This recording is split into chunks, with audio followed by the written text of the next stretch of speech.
The Churning of the Milk Ocean Part 4 Srimad Bhagavatam Canto 8 Chapter 8.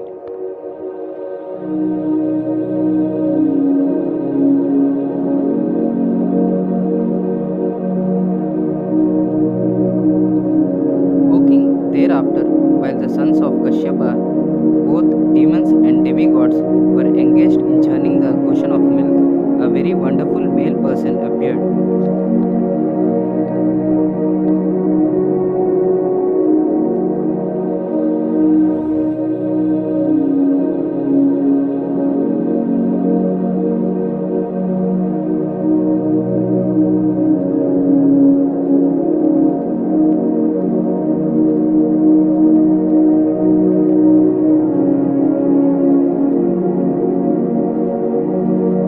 He was strongly built, his arms were long, stout and strong, his neck, which was marked with 3 lines, resembled a conch shell, his eyes were reddish and his complexion was blackish. He was very young, he was garlanded with flowers and his entire body was fully decorated with various ornaments.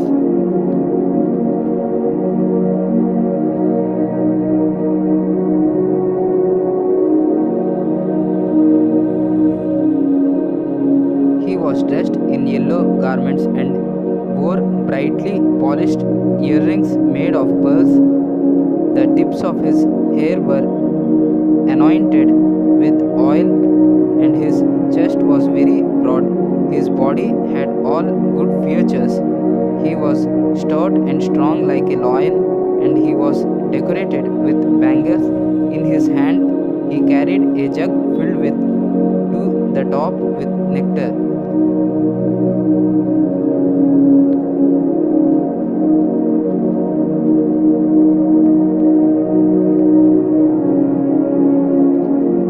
This person was Dhanvantari, a plenary portion of Lord Visñu. He was very conversant with the science of medicine, and as one of the demigods, he was permitted to take a share in sacrifices.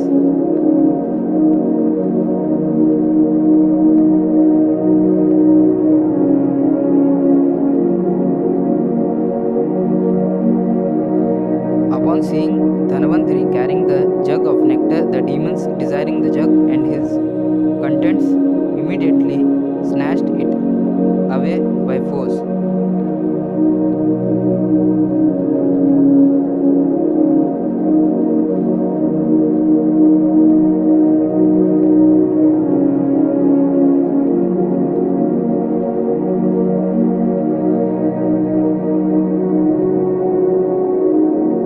When the jug of nectar was carried off by the demons, the demigods were morose. Thus, they sought shelter at the lotus feet of the Supreme Personality of Godhead Hari.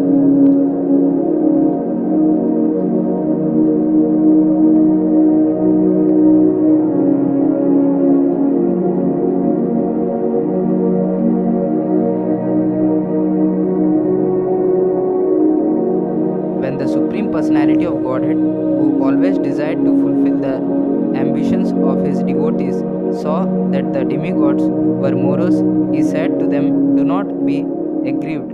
By my own energy, I shall bewilder the demons by creating a quarrel among them. In this way, I shall fulfill your desire to have the nectar."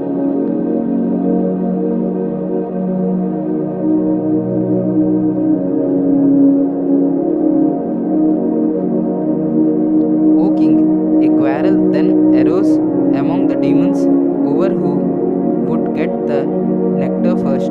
Each of them said, "You cannot drink it first. I must drink it first. Me first, not you."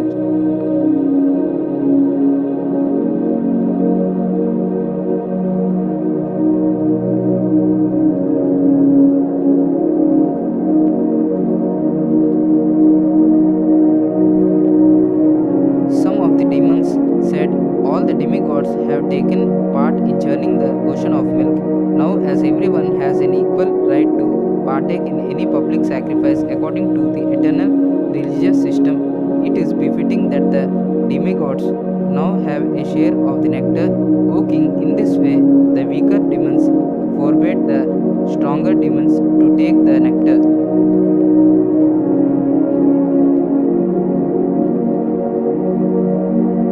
The Supreme Personality of Godhead Vishnu, who can counterattack any unfavorable situation, then assumed the form of an extremely beautiful woman. This incarnation as a woman, Mohini Murti, was most pleasing to the mind.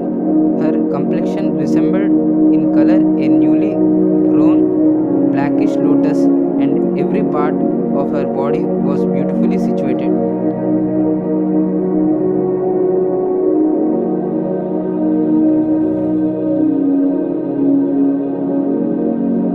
Her ears were equally decorated with earrings. Her cheeks were very beautiful. Her nose was raised, and her face full of youthful lustre. Her large breasts made her waist seem very thin.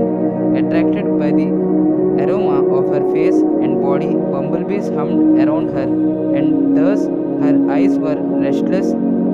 Her hair, which was extremely beautiful, was garlanded with mallika flowers.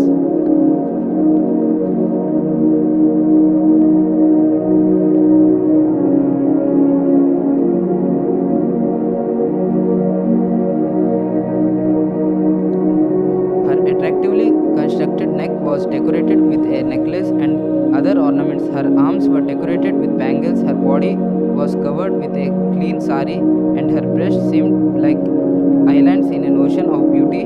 Her legs were decorated with ankle bells because of the movements of her eyebrows as she smiled with shyness and glanced over the demons. All the demons were saturated with lusty desires, and every one of them desired to possess her.